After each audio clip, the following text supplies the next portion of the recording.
Hello, I'm Josh Bittner. I will be recording an off-the-cuff, quick and dirty sort of how to make an MSU for at least a link to the past randomizer.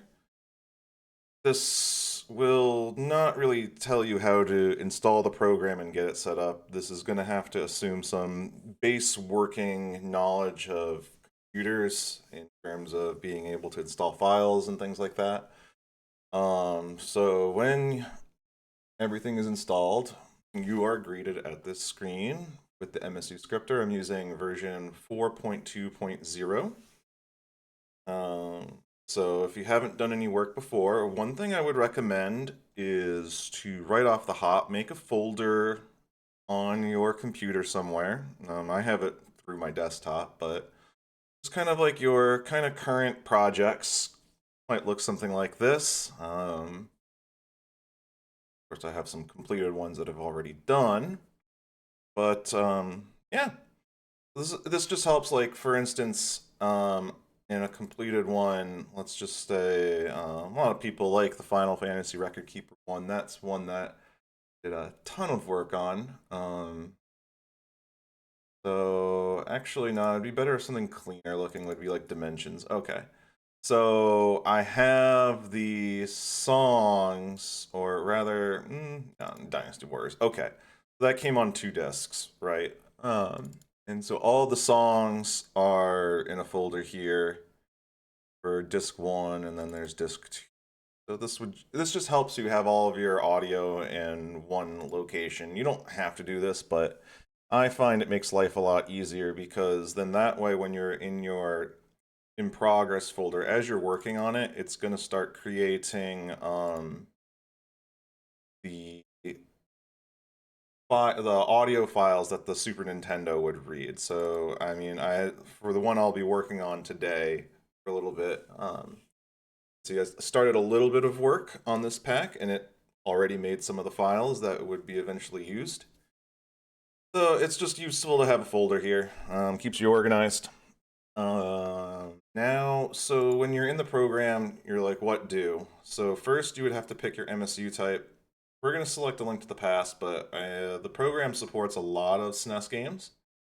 You can do this for SMZ3 Combo Randomizer. You can do this for all sorts of cool games.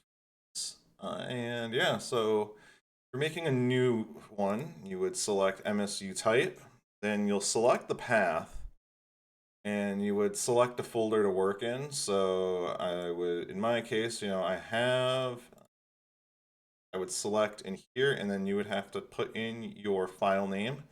That's going to be the MSU file that will go into the final product when you export your MSU. I'm not going to do that since we've already made one. And then that way it'll just know where to save, and then it'll start creating other files for you. So now that you would be creating that, you would be able to either re-enter any project such as this one right here, and you'll be able to put your pack name. You would like to put your username as a credit. If you want, you can put the default artist if you're using audio files that do not have, track information on them. For instance, if I went back to, like say we're going to work on Samurai Warriors 5. And as you can see, this one has like the artist information per track, as well as the title of the song, although I suspect I'm going to have to rename them because it will probably put in the Japanese kanji. Even though I went in and made sure to name the actual file in English so I actually know what's going on. And then, yeah, so you can put that default information. So if you don't have that in the file, it will automatically fill with the default artist name, the album name. You'll want to have create the YAML file. So that's everything's kind of would be on default. Enable MSU PCM. And the track list format's a list. And then what I would recommend, just as a starting point, to put the normalization at -20, which is a representation of minus 20 decibels. It's a good starting point for your music to be at a volume that won't compete too hard with the game's sound effects, and if you are streaming with a microphone, also you're talking. I mean, you can balance this in OBS later when you're gaming, but this is also for the courtesy of everyone else. So generally the goal is you would want, when we review the audio levels later, the goal is roughly around 20 dB is probably where you want to be. So, that said, when you click next, and mind you, you can click the drop down here, and then you can go anywhere you want. But then the other nice big thing here in version 4.2 is you have now a track overview, which will show the song name, the files used, and then there's a few buttons all the way to the left over here. First, you can mark a track as done if you want to set, just to help yourself remember what have I done, what have I not done. Then to the right of that is if you would like to include the track in a copyright test video, which is something that you can do to check to see if your music will get flagged by YouTube. This is important if you're trying to make your MSU pack be considered restream safe for people looking to use your pack while they're being restreamed on a network that cares about that sort of thing. Some songs will trigger flat out mutes, while others will just trigger content ID, but either of those will probably be a problem with any restreaming network. So you would ideally have them be clean, so that this is a way that you can test that by, it will create one file, then you can upload that video to YouTube, and if it doesn't flag at all, congratulations, your pack is completely restreamed. That is also what you can do is you can mark if the pet song is restream safe or not. This is just for your own purposes. That'll help you do that sort of thing. And then, yeah, so you would just start picking songs from there. For instance, I have here in track number 1, this would be the song that would boot up the game. Usually, and you'll see here, it'll describe what song is going to be happening, and then roughly about you can expect to do with it. This opening song is one that will play for 16.5 seconds or so. It won't loop, so if you just play it, it should sound like this.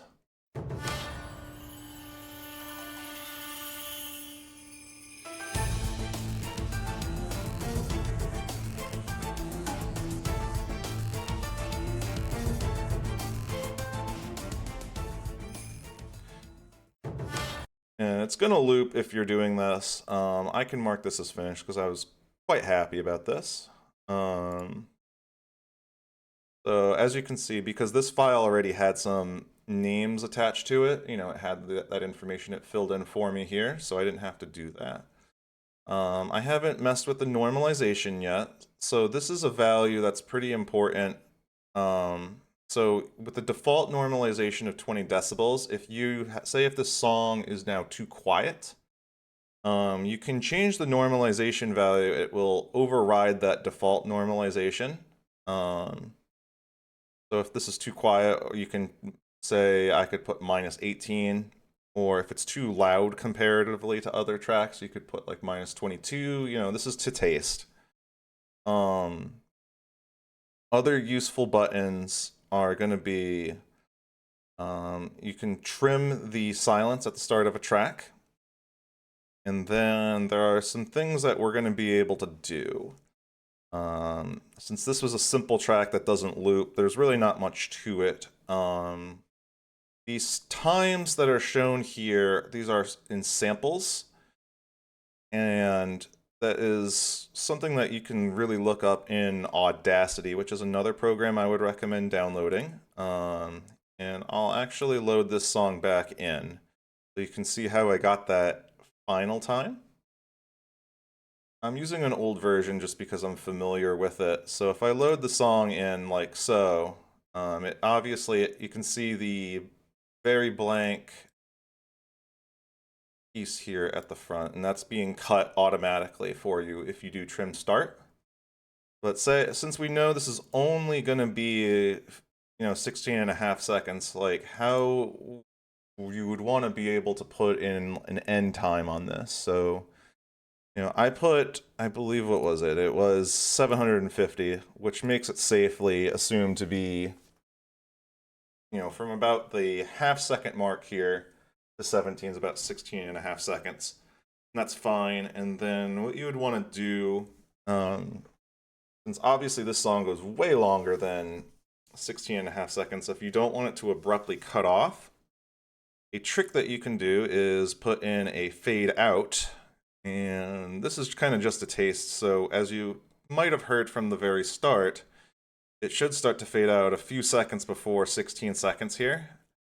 You can also do this for a fade in if you are looking to start in the middle of a song somewhere, and you can have it start fading in so it won't be too abrupt sounding. It'll also help mask probably the popping sound that would happen. We'll actually go over that in a little bit when we work on an actual song here. But yeah, I'll show you that fade out here. It should sound something like this. Jump ahead here. So you notice at about like 13 seconds or so, it's started to fade out, which is what we want. Just kind of helps that. There are a few other things that you can do. You can mess with the tempo of the song if it needs to stretch a little bit. This does really wobbly things if you go too far in either speeding it up past, like 98% or 102%. So you just got to listen to taste. If you need to add silence, you can do that with either the padding at the start or at the end.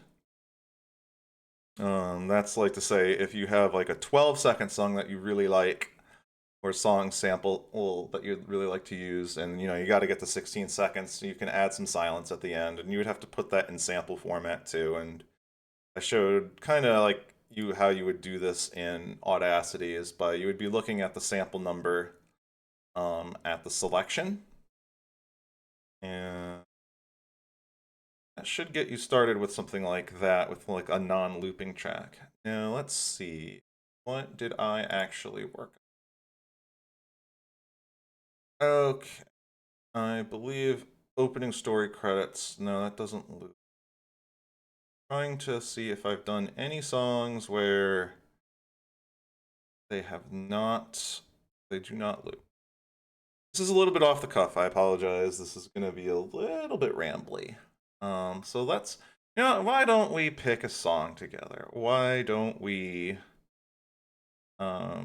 pick something for, say, and this is also important with A Link to the Past.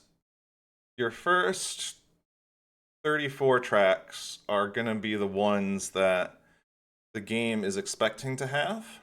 However, one thing that's really cool is a lot of MSUs will add in extras tracks in the extended sections where you could have a different song for each dungeon of the game and each boss of the game, as well as change the light world and dark world music when you either pull the pedestal for the light world or get 7 crystals when you're in the dark world. But yeah, so you'll have to pick songs in advance. One way you can do this is, I'm realizing I didn't call this up in advance. I will link this Excel sheet in the description of this video. Call this up. It's a sheet. It's a Google sheet that you can use. It'll help you organize your thoughts. Because one thing I would recommend is to use this sheet so you can make a playlist in advance, kind of, sort of. MSU template 2024. I suppose I can change that to 2025. Anyway, I'm going to drag this over into the window here. So this way you can write down the song that you want to use. I would say at least write down, say if you're like working an office job and you want to like do this on your phone while you're goofing off at work, I would say as you're like listening to songs, like say, oh, I want the song to start at 2 seconds in, and I would like the last bit of the song to be at 2 minutes and 58 seconds, and then if the song is one of the many looping tracks, to be able to say, oh, and I want it to loop at 24 seconds. So that way, because the end goal, what we're trying to do with one of these many songs that are on a loop is we're trying to make the song sound seamless. This is going to go into a little bit of musical theory, but you're trying to say either have your loop be on the downbeat of a measure of song. So if a song is like a normal 4 beats per measure, 4/4 time, you would preferably get it on the 1, or if you have to, just something that's like on a rhythm so it feels very timeless as you keep looping through. So why don't we do one together? Okay. So Final Battle sounds like a good track to put for the Ganon fight. Why don't we try that out? So we would select the Ganon fight track here at 31. And this is where we're gonna be adding in the song. So we would click Add Song. And the first thing we're gonna do, we don't change anything here. We go to Browse. And then I'm gonna have to go to my folder here. And this is kind of the reason why I suggest having a folder set up for your MSU work, because then it's all in one place. Go to Samurai Warriors. And we're gonna go to Final Battle. What was that track number again? Final Battle was number 1/21. Oh, 22. We're just gonna select the file, click open. As you can see, it put in the kanji, so I want it to be Final Battle.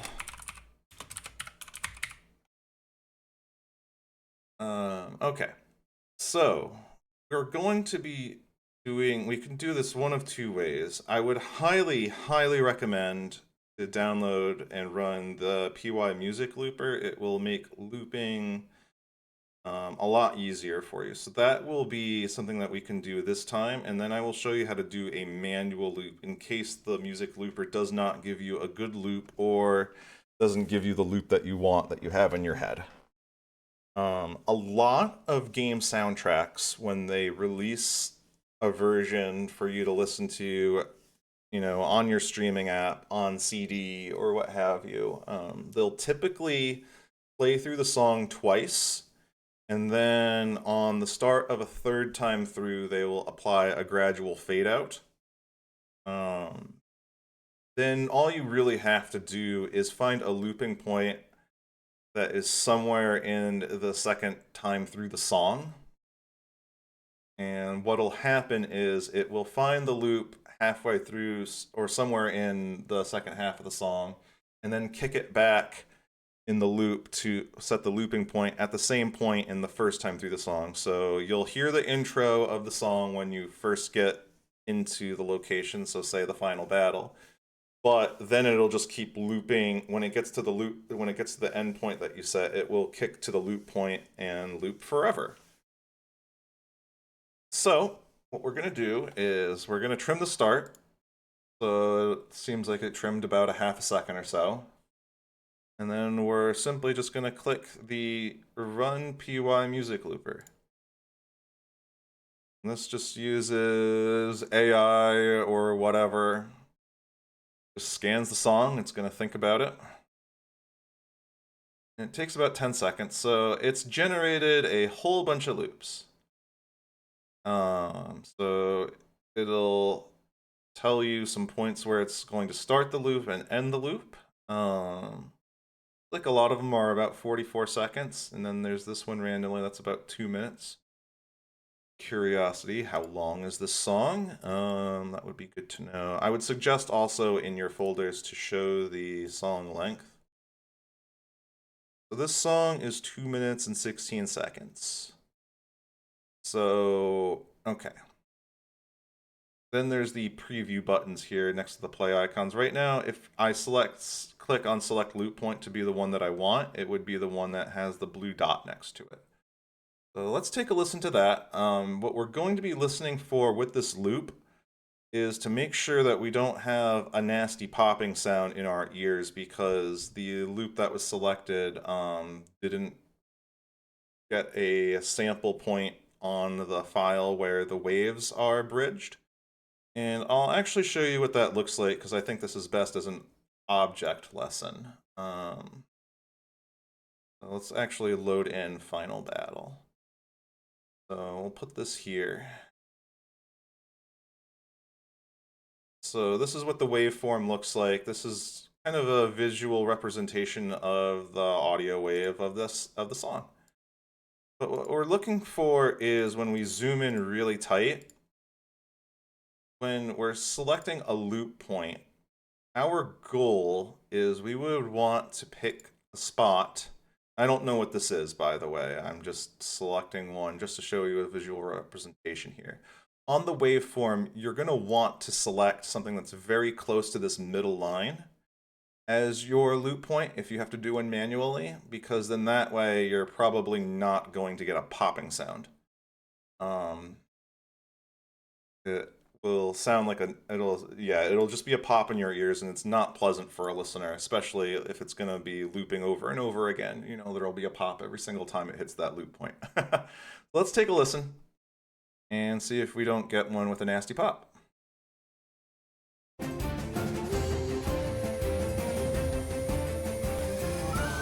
Okay, it wasn't too bad, but there was a pop here. So you would have to listen tight. You would have to be listening with headphones, by the way. Always do these with headphones. So I didn't like that.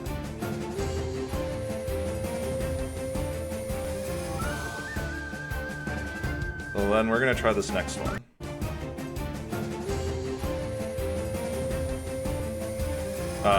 That pop was even worse. So if you listen closely, it almost sounded like a little I'm not sure if my noise gate is going to get that or not, but it's basically like a little plosive sound, but you know, digital and not by a person's voice. Like here, we'll listen to that pop again. So this is not a good loop.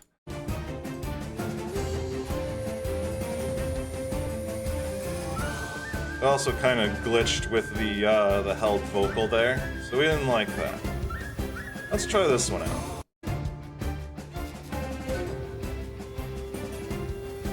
Ah, now we're talking. That one sounded clean. Let's just check again.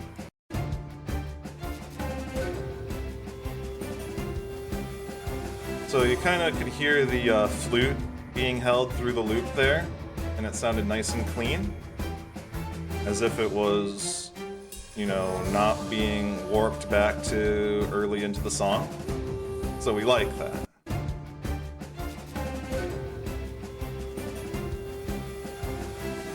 So I like that loop a lot. It almost uses the full song.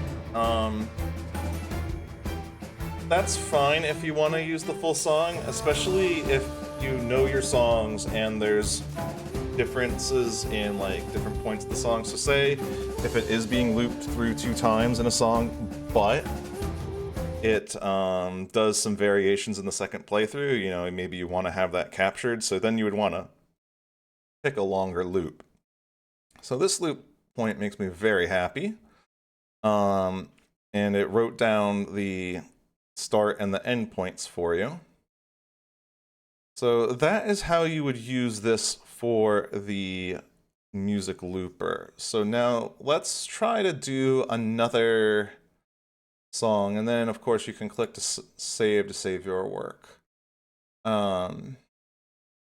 I won't really get into it, but things that you can do if you want to be really fancy is you can add subtracks, and it will play the songs that you add for the same track and then, you know, loop them together. So you would have one song to the next song. I mean, some packs do that. I'm not really worried about that. I don't personally do that. I just try to keep it simple. The goal is to make you be able to have a passable sounding MSU so it doesn't have any pops or bad loops that are off time that people would prefer to have. Okay. So with that done, go back to our track overview and yeah, these are some more of these non-looping ones. So say, let's pick a song where don't pick, go by a song title. Rain Shower Defense Battle. Okay, you know what? I bet you that would probably make a lot of sense for Time of the Falling Rain, which is what you would hear in the rain state in the overworld. Why don't we do that? What's the worst? I can always change this later. So we're gonna click Add Song. Then I'm going to for that was 129.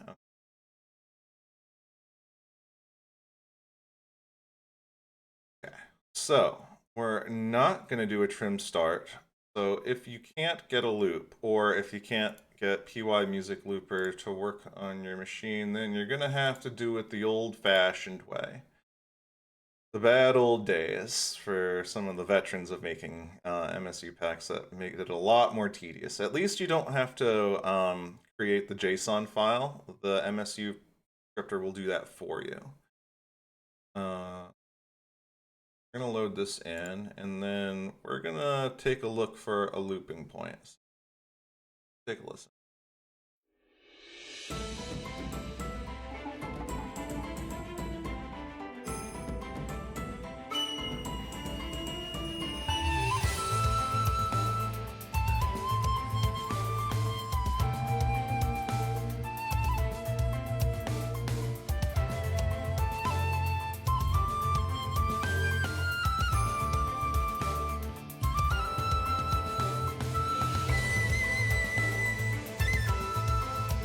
Okay, I don't want to like get completely obliterated by a potential like copyright strike, so I'm not going to play the whole thing. One thing that you can do is, I haven't really listened to this song much, but you can kind of analyze the waveform here and for making a loop point, and this block right here, which I would say like from here to here roughly, this looks identical to this one right here.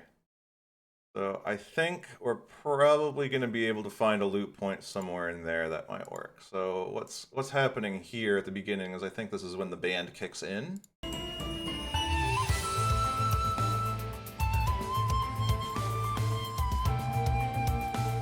I think in this little dip right here, might be able to put our loop point later. Obviously we want the song to start, you know, at the beginning here. So what we can do in the MSU scripter is we can still use trim start to at least clip that half of a second off for us there.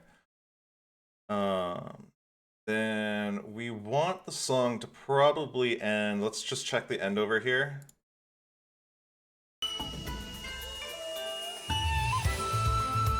What do you know? It's the same bass slide if we listen to this right here at the beginning of the song. Hear the bass slide in and the drums like come in and then the flute.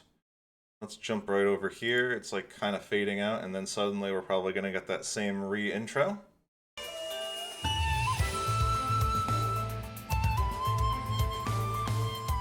So I think we can use the loop point. We can have the song end at this little dip right here, and then have it loop back to here, and then it'll kick through the song. That sounds good to me. So we're gonna have to do is we're gonna have to get microscopic. You'll have to zoom in. First, let's like on this area, so it'll zoom in over here. So we're gonna zoom in really tight. And we're gonna wanna get our, before we have a big like blast of sonic pressure here from this big squiggly waveform, we want to zoom in a little more. I mean, we're trying to get right up on it as it's going to kick right in. And then, right.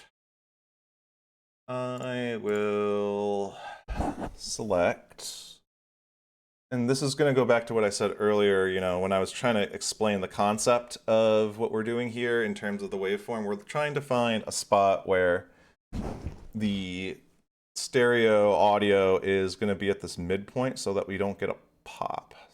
Use our little line tool here to like help me. I think this will do quite nicely. Let me just move off that for a second. So like, okay, yeah, you'll do. That's gonna be as close to the center as we're gonna get.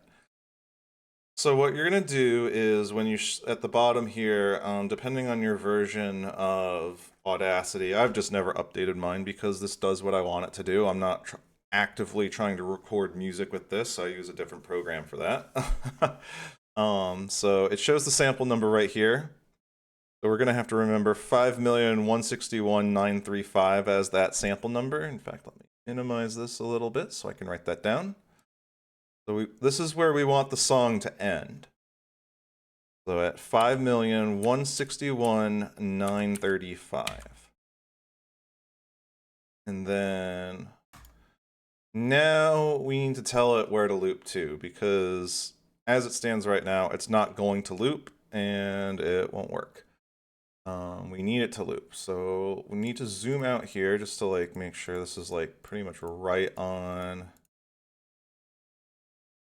Yep, that's where I thought it was. Okay, so we're gonna go to that similar looking waveform right here at the start of the song. And we're gonna try to find the loop, which would be, yeah, it is that one. So we're gonna try to find a looping point right in here, and then we're gonna test it. Just like click in this zone here. Zoom in. Fortunately, I've already shown a version with a pop, so if I nail the loop in one because I've been doing this a little bit, I'm not too worried about it and trying to like artificially screw it up. But the chances are your first attempt at this is you're gonna get a nasty pop. Or it won't sound in time and smooth, like as in like you missed it by like a quarter of a beat, so it's not on beat and it sounds wrong. I believe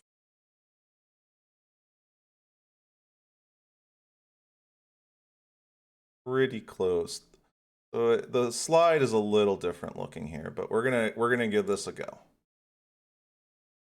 I won't waste too much of your time on this, but yeah, I would have had a pop. Okay. So I need to move it over just ever so slightly. I think it might pop in the left ear here, but I believe we're gonna be okay. A trick that another user by Lumaga has found is if you cannot find a loop point for any reason at all, like it's literally not working out for you, you can put in a fade under the crossfade and make it like the equivalent of like roughly like a quarter of a second. Just like, I don't know, like just put like a crossfade of like 2,500 samples and it will probably mask the popping sound. At least to the point where you're not really going to hear it if you're playing the game and talking, or there's like, you know, like game sound effects happening and stuff like that. Just a little trick that you can do. So I'm going to write down this sample number, which is 543,555. Now, that's great. So how do we know if we did it? Did we do the thing? This is what makes the MSU Scripter really great, even if you're doing it manually. Because before, you would have to export the track and then listen to it in another program to make sure that it's popping or not. And, you know, that's pretty tedious. However, we have a button here called Test Loop, and it will test the loop for us, just like it would do if you were running the PyMusicLooper. So let's see how I did.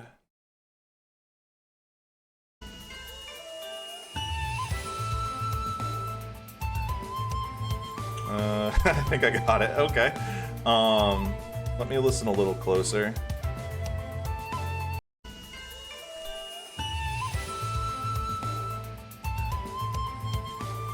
Okay, so that was a successful loop.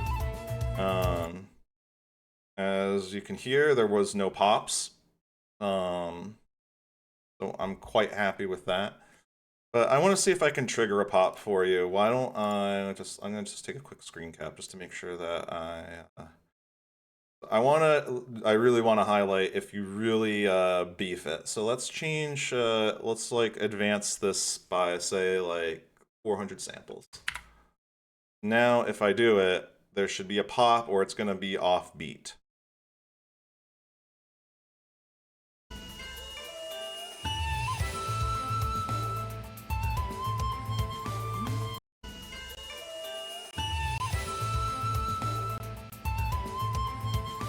Okay, I have to knock it off track quite a bit. How about if I advance another 1,000 samples? And keep in mind, this is very short, measurements of time here.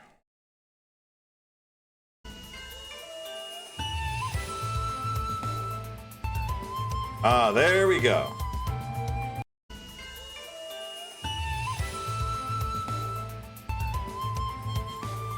If you're listening closely, it was a little bit offbeat, and then there was a pop. We don't want those. That sounds bad. It'll knock your users out of like the game. They'll be like, oh, that's weird. Was there an audio glitch? What happened? Like they'll wonder if it's like their console or something like that. So yeah, if you get something like this.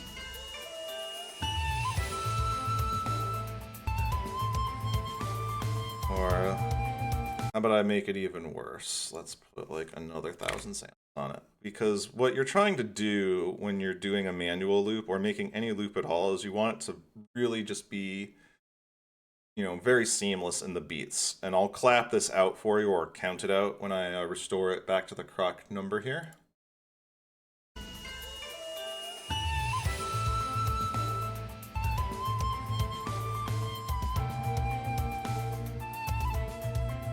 Okay, so we're gonna, as an example, because now this is out of time and making a pop, we're gonna count, and you'll kind of hear how it gets off beat.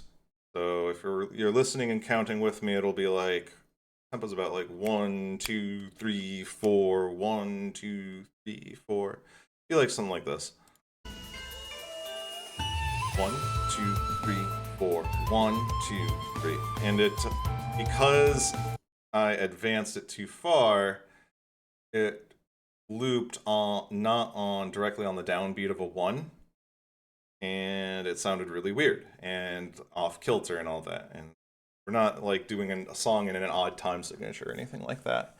It's also not smooth sounding, right? Let's 5, 4, 3, 5, 5, 5. 5, 4, 3. So now if we restore it and we're gonna count.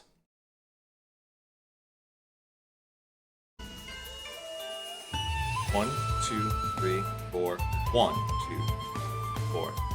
It's on that second bar, so I'm gonna say loop 2, 3, 4 this time. So just as an example, 1, 2, 3, 4, loop 2, 3, 4. This is a little bit tricky because this song has some anticipation beats in the drum pattern, especially on the kick drum. But you can kind of feel the pulse. You just kind of have to either clap along or count along with the pulse of the beat, and you'll find a spot where it will make sense. So I'm quite happy with that. That's an example of a manual loop if you need to make one for yourself if the PyMusicLooper can't find one.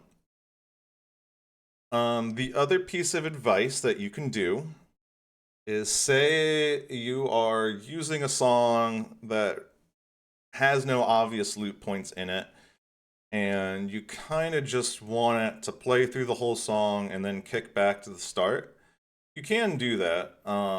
One way that I've done that is it's again using counting. I will have to go into a completed pack. I did this quite often in the PC versions of NHL 96 through 2003.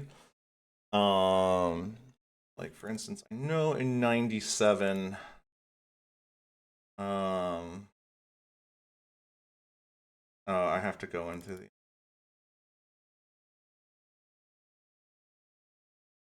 Not make the thing. Oh yeah, see, I made this before MSU Scripter existed. I believe time of the falling rain. Okay, we need to go to the track overview window so I can remember track 3. Let's open this in track 3.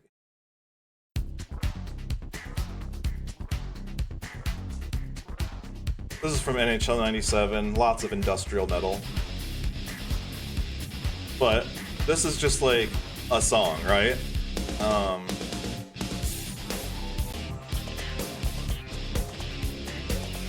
And you know, there's like guitar solos and cool stuff like that. Have this part here. There's a different drum pattern going on here too. So what I did to end the song is we can kind of count along here. 1, 2, 3, 4, 1, 2, 3, 4, 1, 2, 3, 4, 1, 2, 3, 4, 1, 2, 3, 4, 1, 2, 3, 4, 1, 2, 3, 4, 1, 2, 3, 4, 1, 2, 3, 4, 1, 2, 3, 4, 1, 2, 3, 4, 1, 2, 3, 4, 1, 2, 3, 4. As you can hear right at the very end there, it looped back to 1 perfectly.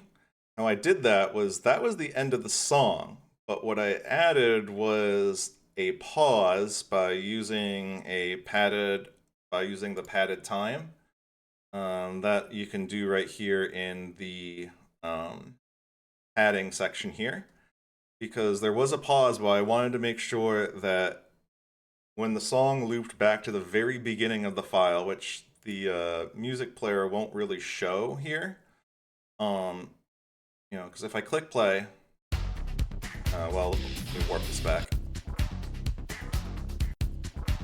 And we had the song start right on 0, but then at the very end, what we did, 1, 2, 3, 4, 1, 2, 3, 4, 1, 2. You know, you want to make sure that it sounds good for that sort of thing. I also did that for the whichever one is in Tower 2, 59, I believe.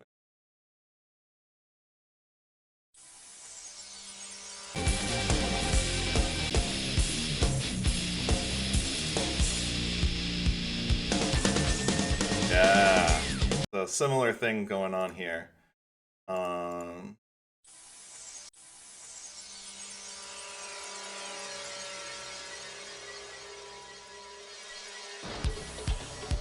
So it kind of kicked in with this 4 on the floor kick pattern, so I found a looping point, you know, when it did that big drum fill.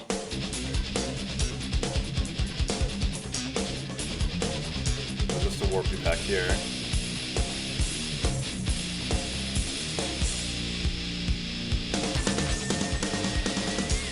So you kind of have to count, and then I cut it really hard at the very end of the 4th beat, and then the looping point was on the very first, very hard on the downbeat of that big old drum fill. That's just some ideas if you're working with full songs and you don't have a loop point in them. That's kind of how you can very sneakily be able to get the song to loop forever, because that's the goal. I did that to great effect. Oh, especially in the director's cut version of the Final Fantasy Record Keeper one. So I believe in DC, yeah. So it would have still been 59. So what I did was, so this is the Advent Children version of the song Genova from Final Fantasy VII. And this is just a song that has just a hard end at the 2.5 minute mark. So, you know, you have your whole bits here. You have your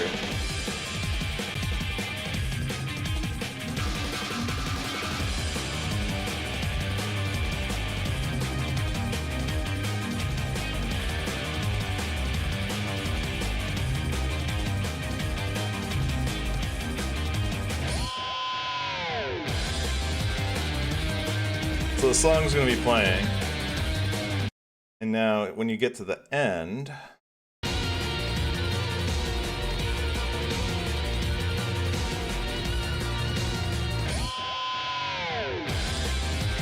again, using your timing, you know, you can kind of hear how I looped it right into the dive bomb that's around like 45 seconds into the song. That was a little bit of creative artistry because the song actually, when you listen to it, you know, on YouTube or what have you, you know, this is the end of the song. And, you know, it'll just end here.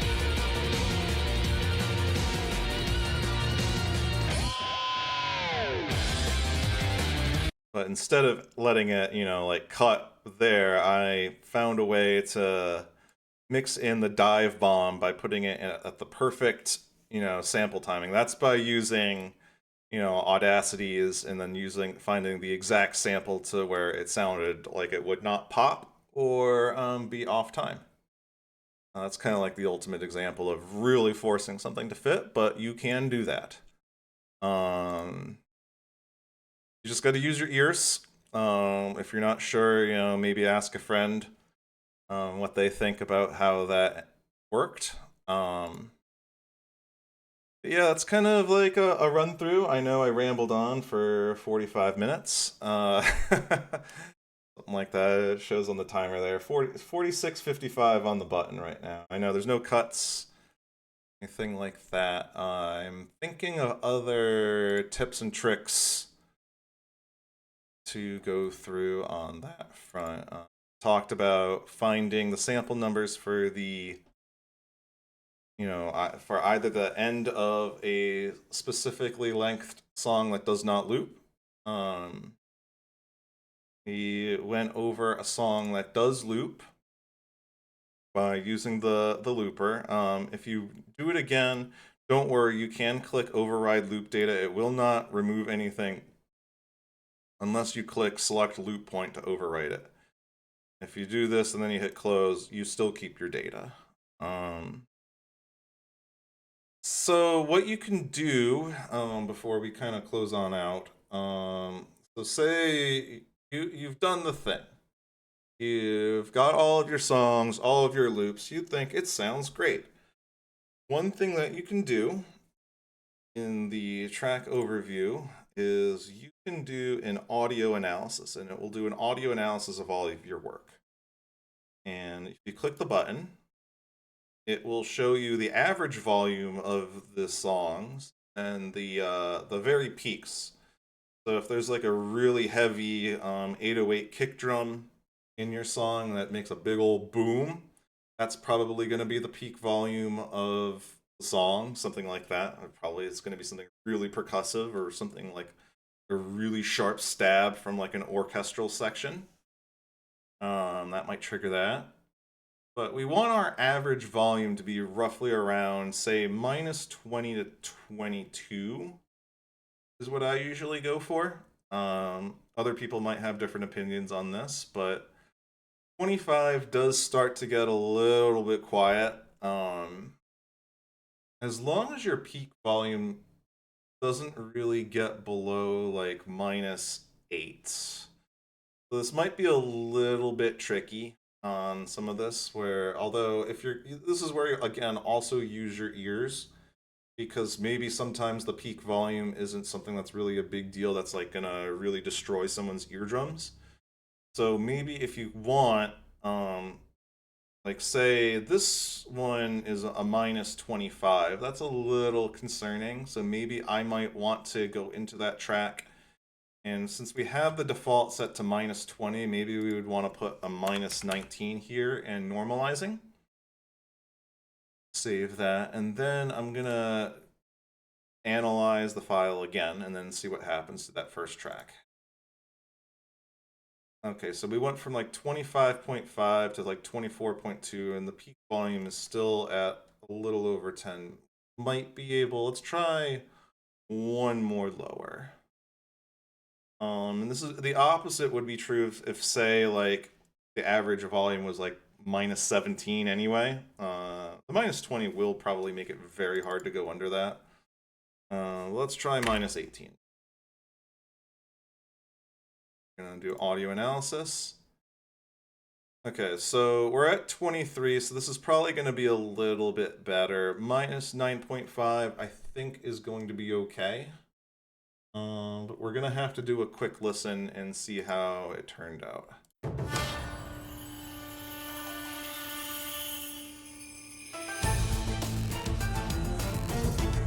This might be a little bit on the loud side. Because keep in mind, the peak volume is going to be the loudest sound of the song, because sometimes in some songs that might be just like this opening stab of the song like this. Like maybe the drums and that flute combined really made like a very high spike in the audio file. But this section, when there's like the full band here, this is actually pretty loud, so I'm actually a little bit curious. I can kind of show you the audio representation of that by going back to that file. Oh,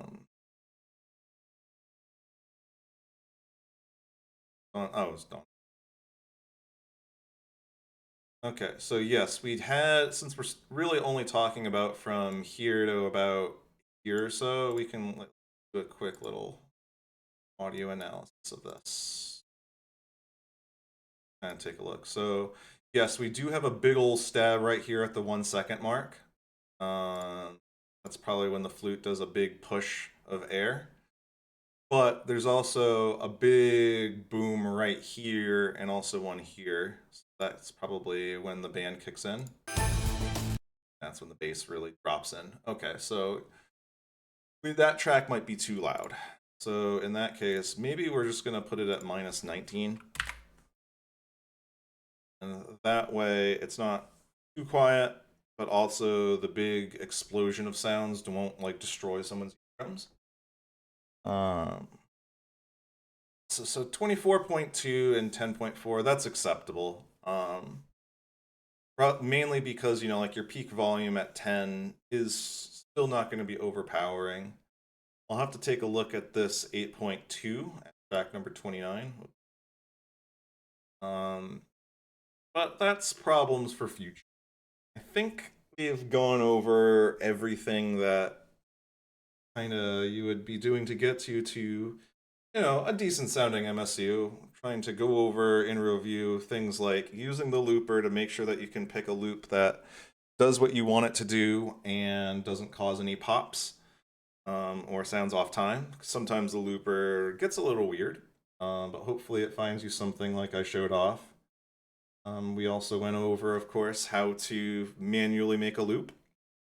I'll try to annotate this all in YouTube video so you can click around to the various sections. Talked about some of the tools that you can use, such as using this template. I'll make a link to this template. There's not going to be editing access. Please do not request editing access. Instead, you would do file and then make a copy. And then that way you can save it to your own Google Drive. And then you can save the template like that. And then what I would recommend is as you make your pack, you do save, make a save as, like different file name. So maybe have two, that way you have your template, and then as you're making new packs as you go, you can rename it from the template to whatever the name of your pack is going. Will be somewhat helpful. This is adapted from like an old spreadsheet, so some of these are a little bit off on the timing. Like for instance, the Ped Pull at 11 seconds, that's definitely too long. I might as well say more like, it's really more like 10 seconds on the button. I would recommend if you're really trying to squeeze every last available microsecond out of something like the Ped Pull,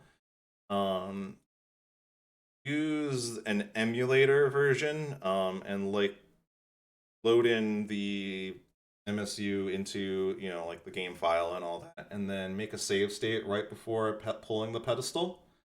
And then that way you can, you know, you can swap out the files that you need as you go. And then, you know, you can make changes like, oh, it cut off in the middle of the ped pull. For instance, let me open another window off screen here. Let me just right here, like for instance, in the Final Fantasy Record Keeper Ped Pull pack, had if I still have this, good.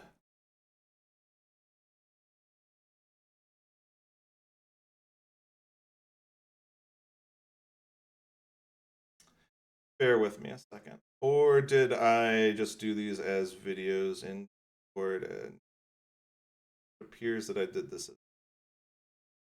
Okay. Did I check this?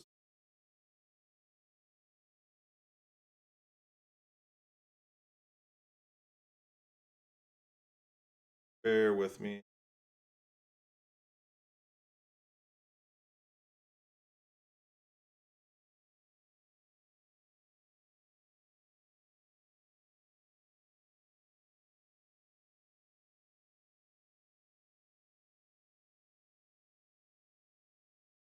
Might not have. Okay, I'm a little bit sorry. File. Okay, this might not. But point being is, I went in there and like tested the length of the Master Sword pull like a million times, and eventually got the timing right.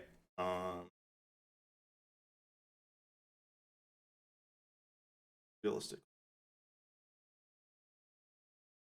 Let's see.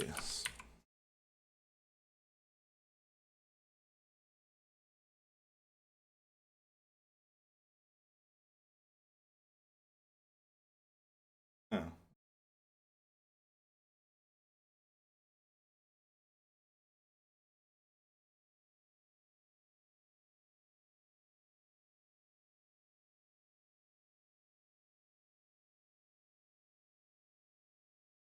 Oh, I do have it in my YouTube version. So, okay. Here. I apologize for this. I'm going to show an example of if it's too long.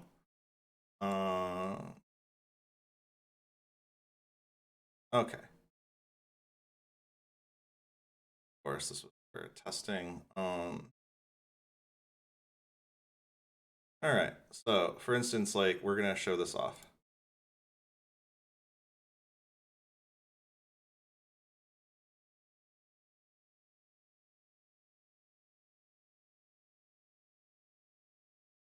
See, it cut off too soon. Oh no. So that's when you have to really listen. So that was like, that bummed me out. Like that would have been the version I would have preferred. So what I ended up doing was I made a version. This is what ended up in the pack, I believe.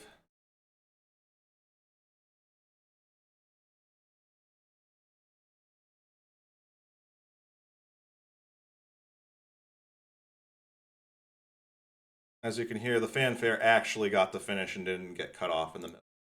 So that's important. So yeah, just use like a save state and an emulator, and then tested it over and over again to make sure that it doesn't get cut off. Other than that, I think I've roughly covered everything that I would want to cover. Aside from, if you want, there's some functionality in some of the hamburger menus, like up here. You can move your song to another placement in the list by selecting from the drop-down menu if you'd like. you want, you can duplicate the song, or you can remove the song. You can copy the song details. Say if you're like trying to transfer this to another MSU, if you're like making a greatest hits pack from all of your MSUs or something like that, you can do that. Then another useful feature is, say you don't want it in the MSU pack proper, there's the scratch pad over here, where it's going to have the same functionality as a regular track, but it will not appear in the copyright test video, and it won't, be in the export. It's just a way to be able to test. And the other thing that I forgot to mention was the alternate songs. So say, if you want, you have like only like a couple of songs that are not restream safe. You can do an alternate song, and you can make a note in, like, say, a text file that you're going to include with your export, and say, like, say track 1 is not restream safe. Use alternate track 1 in the subfolder that the MSU pack will make. MSU Scripter will make a subfolder for any alternates, and then you can put those in there, and then say, use the alternate to be able to have a restream safe version. That's one way you can do that. Or eventually, kind of what I did for Final Fantasy Record Keeper. I know I keep bringing that one up because I worked on that one somewhat recently. You can just do 2 versions of the MSU, especially because that one had over a dozen content IDs. Nothing muted on YouTube, but that's not the problem. Is if it gets tagged on content ID on YouTube, and what that would look like is under. So if you have something in your YouTube studio, and it appears I do not anymore. Ah, there we go. Okay. This isn't really a secret since I am an admin of the Casual Boots tournament. Why, yes, I did work on, like band videos and stuff like that involving the tournament. So as you can see here, if something appears under the restrictions as copyright, this MSU pack, whatever that was used in these videos, ended up triggering actual copyright and triggered a VOD mute. But even if it's content ID, it will actually show copyright here, and then you can click on the details. And then if it's just a content ID, it'll probably just say no impact, but it's still an ID. And while you can try to appeal it by going under dispute and then claiming fair use, and then you have to go through all the steps. If the owner of the song does not actually respond and the claim clears in 30 days, it's still not restream safe. It has to be something that the owner has to manually release the claim.